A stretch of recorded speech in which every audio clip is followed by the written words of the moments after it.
হয়ে গেছে। এটা সবজি কাটা আছে, এর মধ্যে আলু, ফুলকপি, বিনস, গাজর, এটা ভাজা ভাজা করা হবে। ক্যাপসিকামও আছে, ক্যাপসিকামও অ্যাড হবে। এটা একটু ভাজা হয়ে গেলে তবে ক্যাপসিকামটা দেওয়া হবে। ক্যাপসিকামটা দেওয়া হলো। এটার মধ্যে অল্প একটু নুন আর একটু হলুদ দেওয়া হয়েছে হালকা। আর এটার মধ্যে একটা ভাজা মশলা অ্যাড হবে। আমাদের ভিডিওতে আগে আপলোড করা আছে ভাজা মশলাটা। ভাজা মশলাটাই দেওয়া হচ্ছে।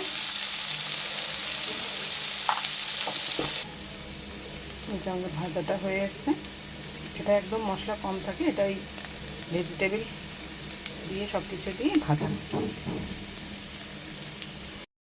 ডিনার রুটি, ভেজিটেবল ভাজা, পেঁয়াজ, কাঁচা লঙ্কা, ডিম, চা। গুড নাইট ফ্রেন্ড, আবার নতুন ভিডিও নিয়ে কালকে দেখা হবে।